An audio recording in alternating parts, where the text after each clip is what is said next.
Hello everyone, I'm Seema Gupta and I'm a Principal Solution Architect with AWS. Thank you for taking time to tune into our session at AWS ASEAN Summit. Let's first browse through our agenda for next 30 minutes. We will start with how data can help us achieving better business outcomes. Then we will talk about how to create a modern data strategy and approach to building a modern data architecture.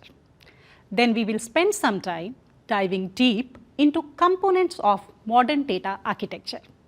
Post that, I will have our AWS customer Autodesk team join us and share how did they build components of their modern data architecture and some of their learnings along the way. First, let's understand how data can help us achieve some business outcomes. Today, customers are making better and faster decisions by breaking down data silos. Right data strategy can also improve customer experience and hence loyalty. Data-driven insights can help organizations to innovate faster, which will help them be ahead of competition. Data can also help you to understand business situation better, which will help you to come up with solutions for the future. This is in addition to reducing your overall operational cost and optimizing your business processes. But there are challenges. Data volumes are increasing, exploding from terabytes to petabytes, sometimes exabytes of data. New types of data are being added like structured data, unstructured data, streaming data in real time, and so on. On-premises data stores and data solutions can't scale to handle these data volumes fast enough. Not to miss other aspects like data security and data compliance. That's why we need a strategy. To build a modern data strategy, there are three pillars: modernize, unify, innovate. For modernizing your data infrastructure, we have seen customers doing this by moving to cloud and moving the unwanted heavy lifting to the cloud provider. Secondly, unifying your data by breaking down data silos so that data can be put to work across the databases, data analytics, and machine learning services. The third pillar of modern data strategy is innovate, where you can invent new experiences and reimagine existing processes. With modern data strategy, you can move and store any amount of data and you can access the data seamlessly. You can also control who has access to the data with the proper security and data governance control. These pillars do not require sequential implementation. You can be working on all three in parallel depending upon your data journey. This slide represents layered modern data architecture. But before we dive deep into it, data discovery is almost like a prerequisite. As part of data discovery, you define business value by conducting multiple interactive sessions with your stakeholders. You identify your data consumers like data analysts, data engineers, business analysts, and data scientists. That's when you talk about tools to bring data into your data platform, which forms first layer of technology for your modern data architecture. In the second layer, you focus on storage to store structured and unstructured data. Since you will be ingesting data from a wide variety of data sources, you need to have a data catalog for all your data sets, which forms third layer of your data architecture.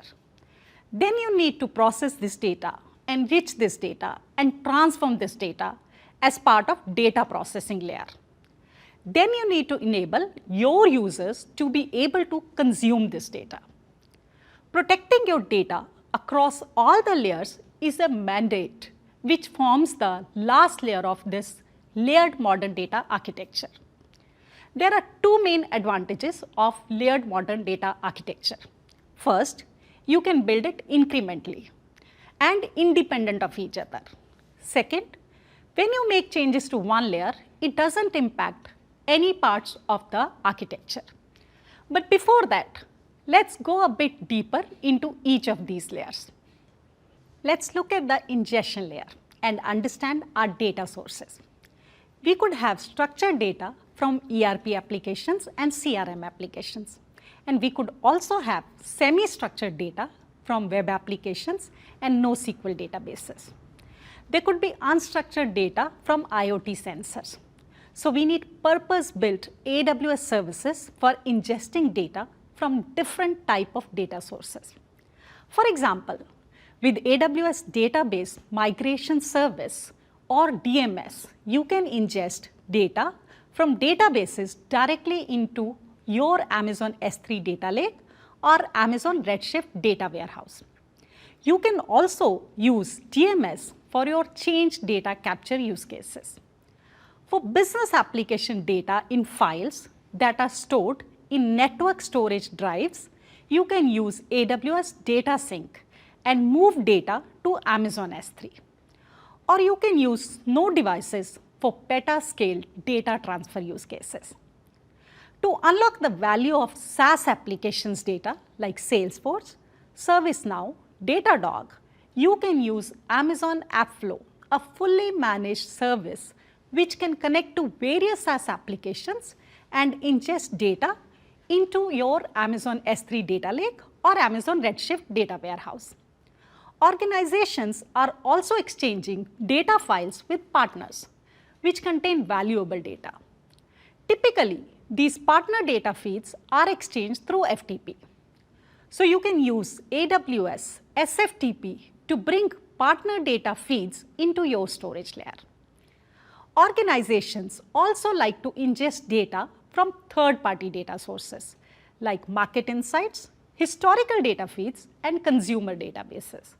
You can ingest third-party data feeds into Amazon S3 data lake landing zone by subscribing to third-party data products using AWS Data Exchange. AWS Data Exchange includes hundreds of data sets collected from popular public sources. Many organizations are using a wide variety of custom data sources as well. To bring these custom data sources into storage layer and to make meaningful business decisions, you can use from 100 plus AWS Glue connectors, which can discover and integrate with a wide variety of data sources. Or you can also look for connectors in AWS Marketplace. For your streaming data like log files generated from your applications, IoT sensors data, social media feeds, you can use Amazon Kinesis data streams or Amazon MSK. The modern data architecture storage layer is a combination of Amazon S3 data lake and Amazon Redshift data warehouse. Typically, Amazon Redshift is used for business intelligence reports and interactive queries, whereas Amazon S3 data is typically used for interactive queries, big data processing, and machine learning. You can bring data from a wide variety of data sources into your storage layer, like Amazon S3 and Amazon Redshift, and use commands like copy command. You can use federated queries to query across your data warehouse, data lakes, and operational databases. Now, Redshift ML makes it easy for SQL developers to build machine learning workloads on top of their data warehouse data. While building modern data architecture on AWS, you will start ingesting hundreds to thousands of data sets from a wide variety of data sources. Therefore, a central data catalog is needed for your data sets. We can use AWS Glue data catalog for your central data catalogs. AWS Glue crawler can scan your data and create a central data catalog for your data sets. AWS Glue data catalog integrates with many AWS services like Amazon Redshift Spectrum, Amazon EMR, Amazon Athena, Amazon Kinesis data streams, and Amazon MSK. Now let us zoom into data processing layer. You can use AWS Glue as a serverless option for your batch data processing and streaming data processing pipelines to transform, enrich your data sets into raw, transformed, and curated data zones. Or you can also use Amazon EMR, which supports popular big data frameworks like Spark, Hadoop, etc. for batch data processing or streaming data processing pipelines. That's not all. You can also use purpose-built services for your streaming data like Amazon Kinesis Data Analytics, which uses Apache Flink for stateful and complex data streaming processes, or you can use AWS Lambda for simple stateless streaming data processing. AWS Glue provides serverless data processing runtime where you can process structured and unstructured data. With offerings like AWS Glue Studio, data engineers can build data processing jobs easily without writing any code.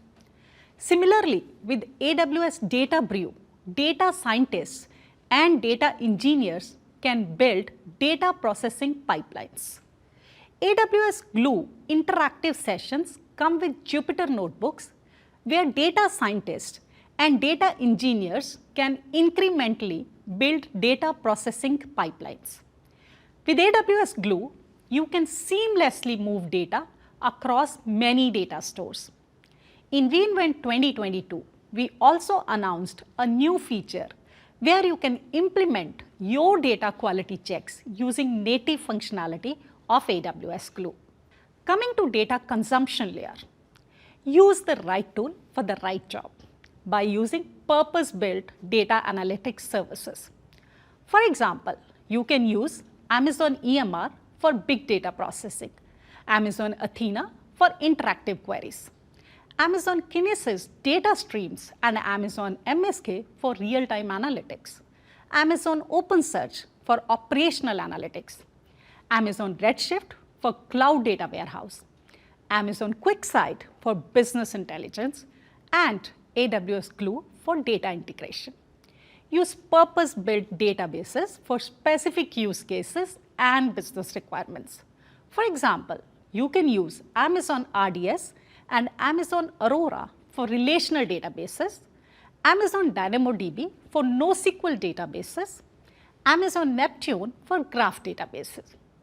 We are also bringing machine learning closer to data services. We have machine learning integration with Aurora ML, Neptune ML, Redshift ML, Athena ML, and QuickSight ML as well. In modern data architecture, consumption of data is also enabled through machine learning.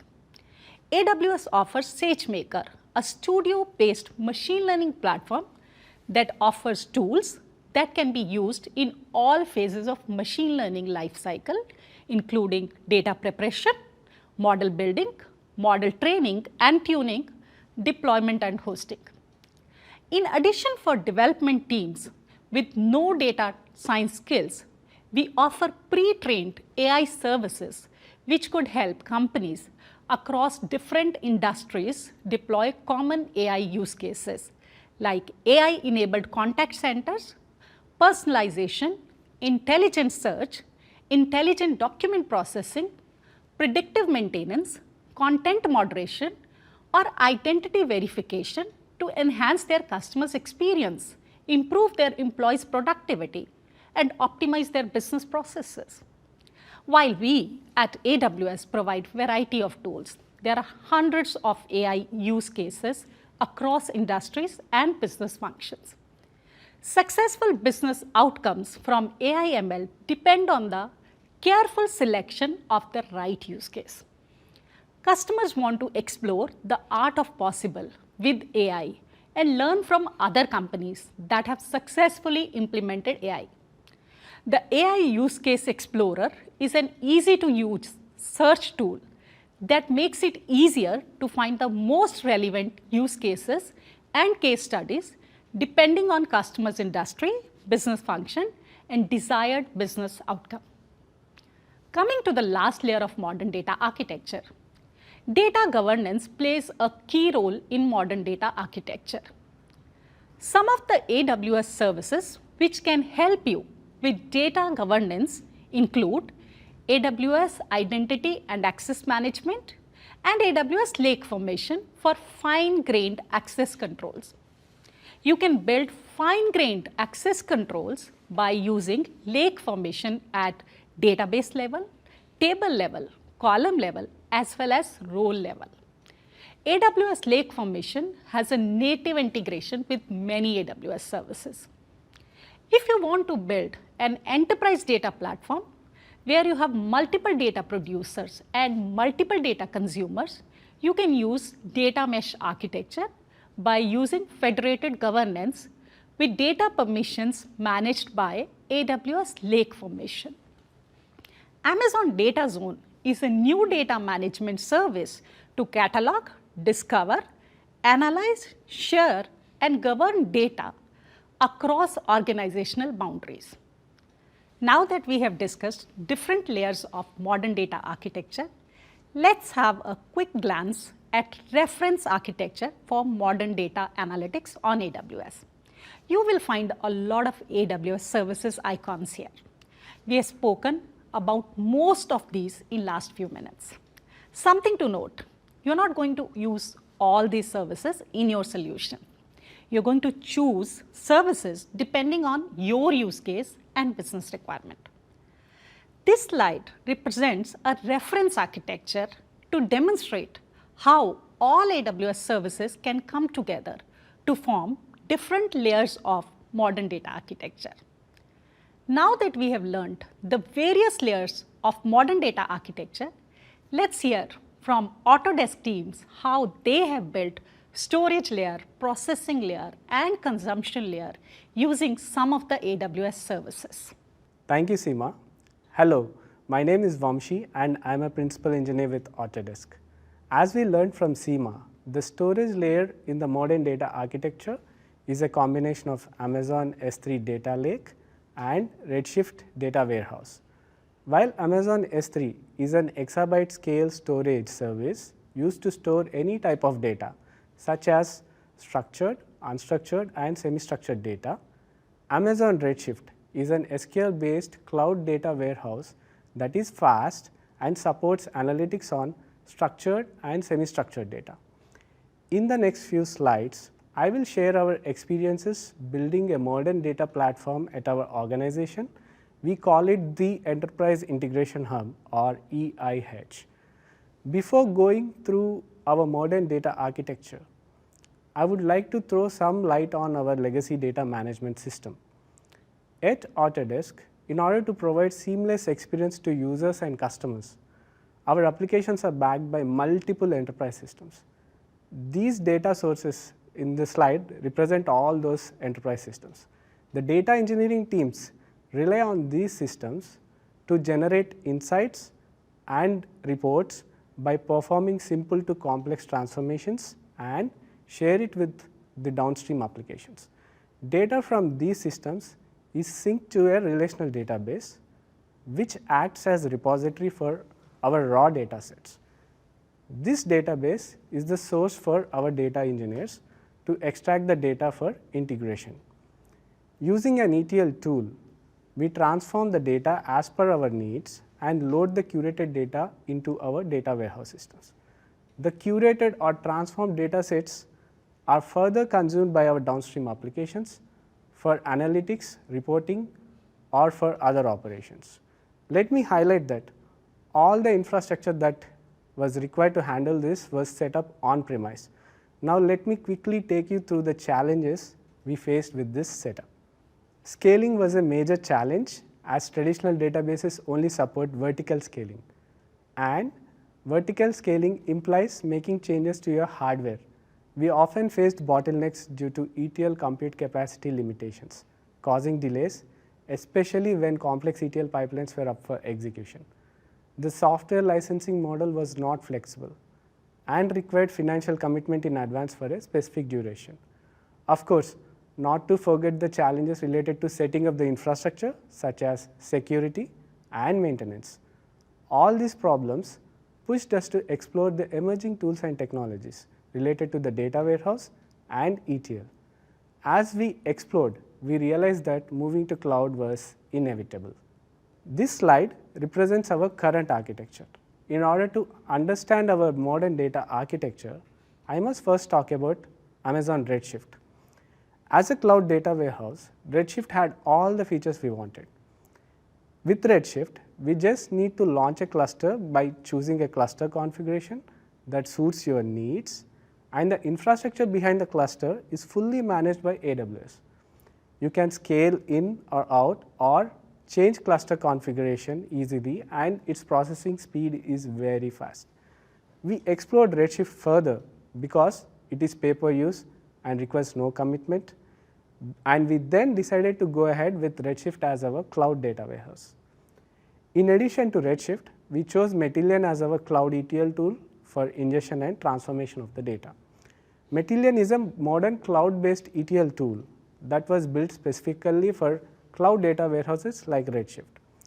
Matillion runs on an EC2 instance, and it uses the push-down mechanism by placing queries on the data warehouse, which in this case is Redshift.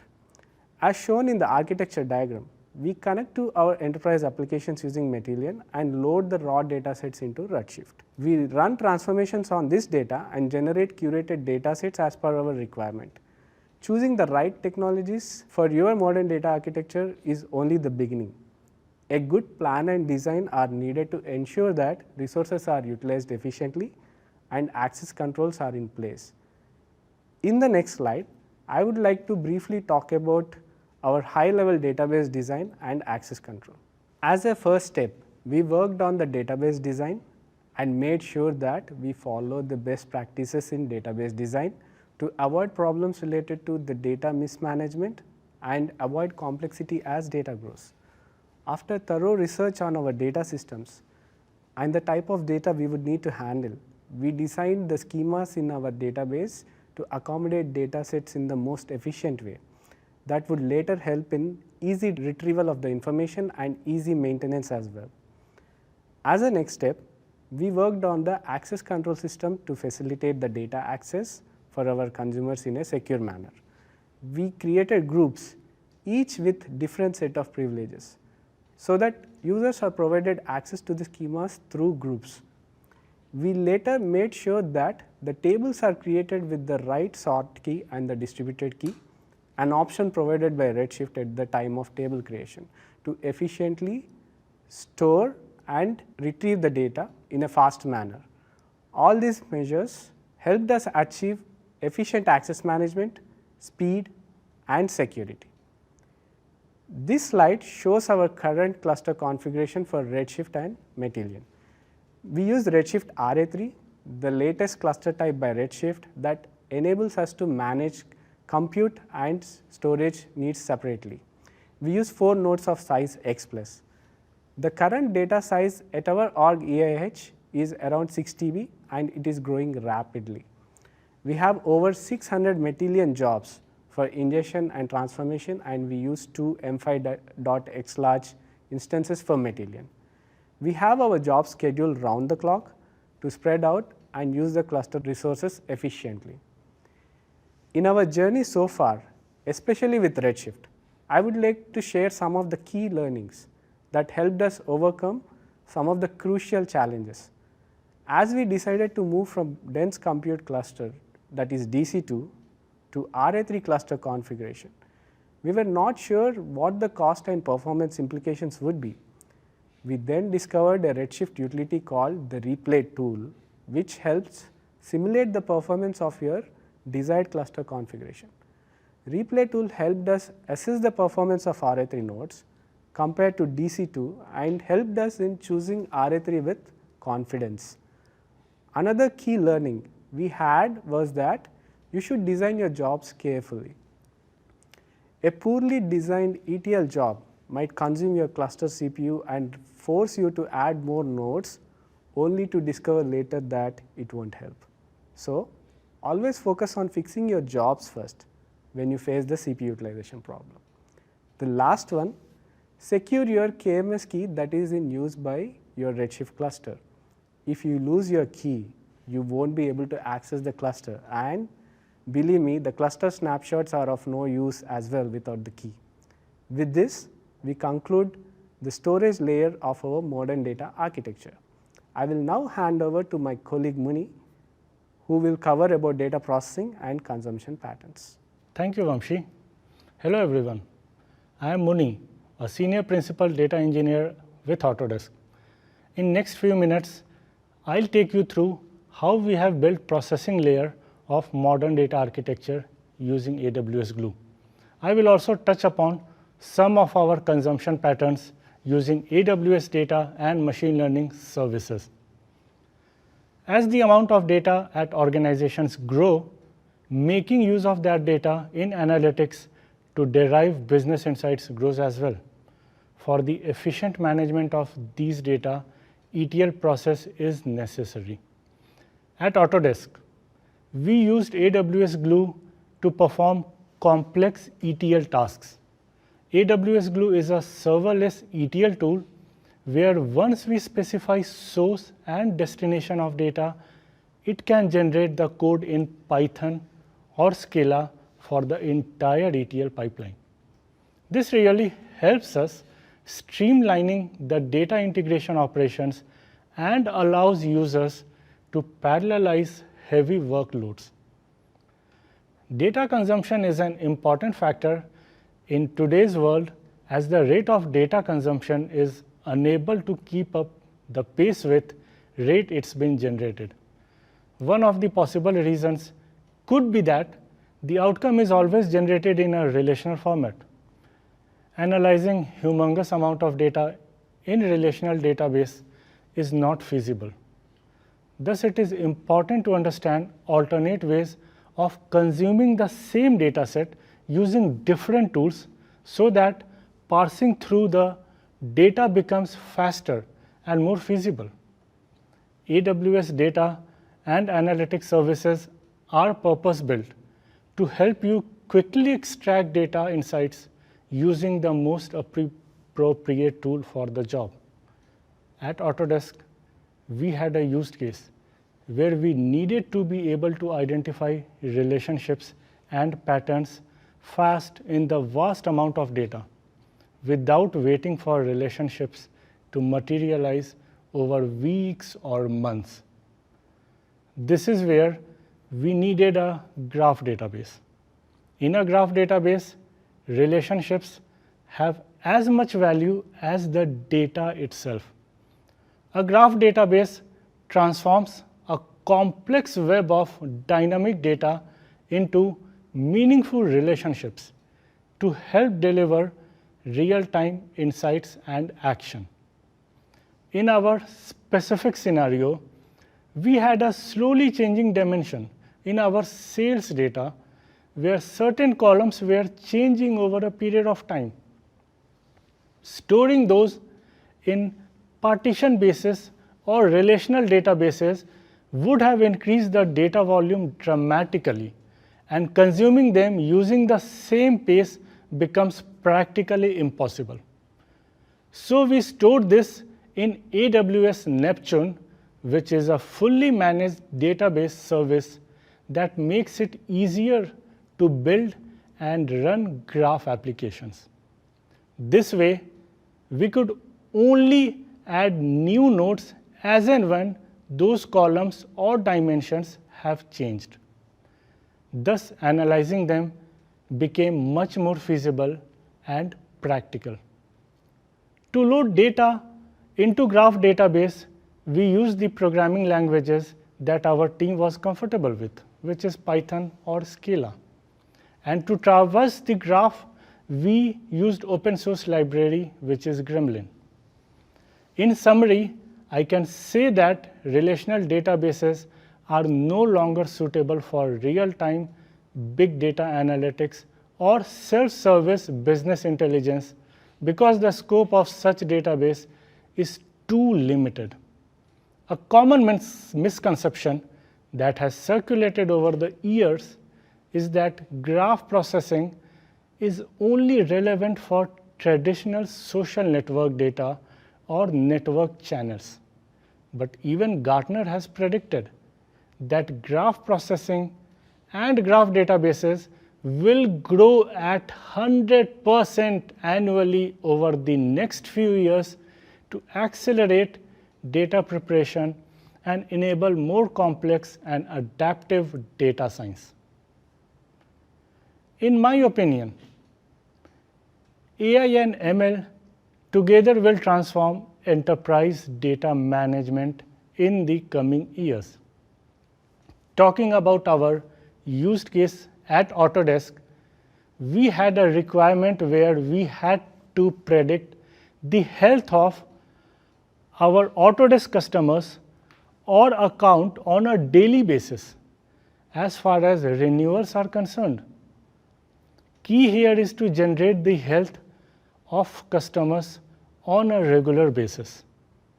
As part of old process, data engineering team used to generate data by performing multiple heavy operations, and post that the data was sent to data science team for creating models and predict the account health. This whole process was very manual and took a long time. In our modern architecture, Glue has come to data engineering team's rescue in many such incidents by automating the end-to-end data engineering and data inferencing to produce final result more quickly and consistently. This ensures our data is always updated for better data-driven decision making. Our data science team is using Amazon SageMaker, AWS machine learning platform to train the machine learning models for predicting account health. Like other cloud services, there are new enhancements or features in AWS Glue. This requires Glue version upgrades in production environment that could be quite time consuming. Thanks to AWS infrastructure as code service called CloudFormation, we can just upgrade our Glue version by changing the configuration file and deploying it, which hardly takes 1 to 2 minutes for a bunch of Glue jobs. In this case, maybe 10 to 20 Glue jobs. We also experienced that with every latest version of Glue, the DAGs, which is directed acyclic graph, are more optimized, which resulted in faster execution of same job with same volume of data. As Glue is serverless, this also resulted in less cost, which is a win-win situation for consumers like us, and at the same time makes it easy to migrate more and more towards Glue. With earlier version of AWS Glue, the startup time used to be 5 to 10 minutes. 5 to 10 minutes startup time sometimes result in lot of waiting while testing the code. As 90 to 95% of the AWS roadmap is determined by customers' feedback, AWS listened to their customers' pain point, which is us in this case, and improved the startup time to only 5 to 10 seconds. Glue can also be integrated easily with external services like Snowflake, Anaplan, PostgreSQL, and many more. This really makes life easier during any migration projects where external systems are involved. With this, I will conclude my session. Thank you, and I will hand over to Seema for the rest of the session. Thank you, Muni. Now that you have learned about modern data architecture and heard from Autodesk teams, if you want to accelerate your modern data strategy in AWS, you can leverage any one of the many programs available across Modernize, Unify, and Innovate. Please work with your AWS account manager or solution architect to learn more about these programs. This slide gives you a glimpse of various programs or channels available to you. You can also learn with AWS training and certification. Visit Skill Builder to explore over 600 free digital courses, hands-on labs, and role-based games. Thank you again for your time today. Please do fill the survey for us to understand your needs better, to serve you better.